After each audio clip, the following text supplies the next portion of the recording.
Star Wars! Man, what a thing that exists still.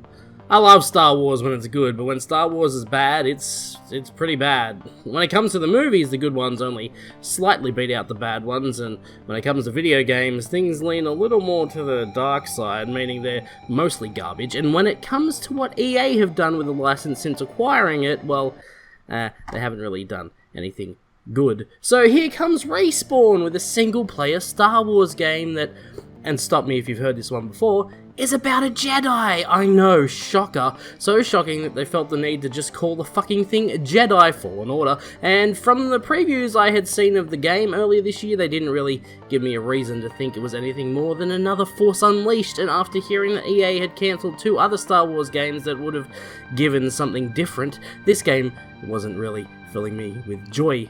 Yet here we are, months later, the game's out, I've finished the game, and it's fucking great! So great that it's the front runner for my Game of the Year, and I can't believe I just said that, but there you go, I said it. Game of the Year, probably. Let's start with the bad stuff, just to get it out of the way. The game runs like poo-poo.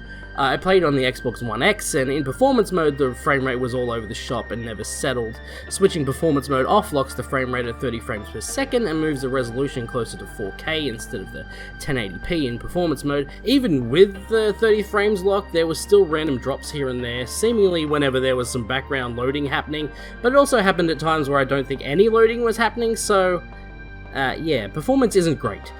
Also not great were the random glitches. Now, I didn't encounter anything that broke the game or made it unplayable. There are reports of people heading into areas a little earlier than they were supposed to and having to restart the game because they couldn't get back out of said area.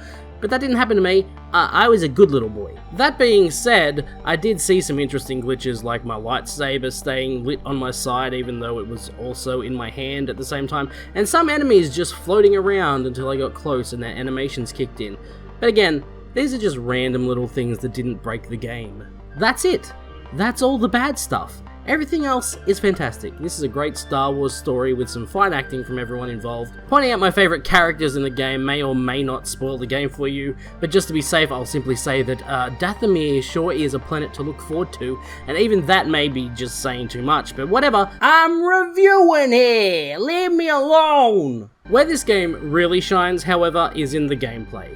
It would seem that the game mostly draws its combat and layout from the Souls games, and as someone that hates those games, I can't really tell you what sets this apart from those for me to enjoy this far more than I've enjoyed those.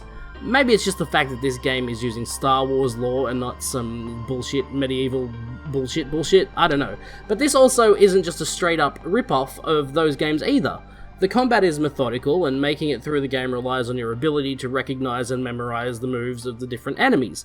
You can parry enemy attacks or block them. Parrying will either stun or damage them depending on the enemy, and blocking will just stop you from gaining damage. You'll find meditation spots around where you can rest. Doing so will refill your stim packs, but it'll also respawn everyone you've killed up until that point, so there's a risk-reward type thing here, although I never thought there was much of a risk because defeating enemies will help you gain skill points that you can spend on well, skills, and there are some cool skills to unlock that will help you in the long run, so killing everything you see isn't a bad idea unless you're close to death, in which case you might be better running away. So yeah, combat is very Souls-ish, but in between the combat you'll find some Uncharted-style climbing and puzzle solving, though the puzzle solving is fairly light and never anything more than, how do I reach this place, or guess I need to put this ball in a hole, and that's totally fine because I like doing the slicing and the dicing. Speaking of which, boy oh boy, customizing your lightsaber is the coolest shit. You have many choices, from changing the color of your kyber crystal to changing almost every part of your lightsaber. You gain these pieces by exploring the world and opening chests. You can also find different colors for your ship, for your clothes, and for your little droid pal BD1. Oh, holy shit, I forgot to talk about BD1. What a fucking legendary droid. Hey Disney, feel free to build little BD1s and sell them, because I will buy one and I will love him and I will cherish him forever, okay? BD1 is easily in the top 3 droids ever. Not only does he have a great personality, but he's actually helpful throughout the game. Without BD1, Cal Kestis would be nothing. BD1 is the MVP of Fallen Order by far.